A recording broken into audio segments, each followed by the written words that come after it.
என்னோட வாழ்க்கையில இப்படி ஜலப்பிரளயம் மாதிரி போராட்டங்கள் வருதே, இதுல இருந்து நான் எப்படி தப்பிப்பேன்னு யோசிக்கிறீங்களா? நீங்க தேவனோடு நடக்கிற ஒரு பிள்ளைகளா இருக்கும் பொழுது, உங்க வாழ்க்கையில் வர்ற ஜலப்பிரளயம் உங்கள மூழ்கடிக்காதுங்க.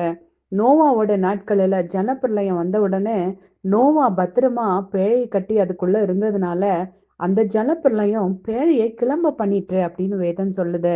ஆமாங்க. அதே போல நீங்களும் நானும் நம்ம வாழ்க்கையில சந்திக்கிற பிரச்சனைகள் நல்லது. ஏன்னா, அது நம்மள மேல் நோக்கி அழைத்து செல்கிற ஒரு கருவியா இருக்குது.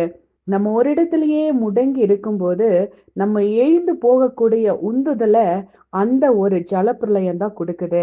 எப்படி ஜலப்பிரளயம் நோவாவின் பேழைய கிளம்ப பண்ணிற்றோ, அதே போல இந்த நாட்களில நீங்க சந்திச்சிட்டு இருக்கிற உங்களோட வாழ்க்கையின் போராட்டங்கள் உங்கள மூழ்கடிக்க அல்ல, நீங்க முன்னோக்கி செல்ல, நீங்க மேல் நோக்கி சொல்ல அது உங்களுக்கு உதவி செய்யுதுங்கிறத மறந்து போகாதீங்க.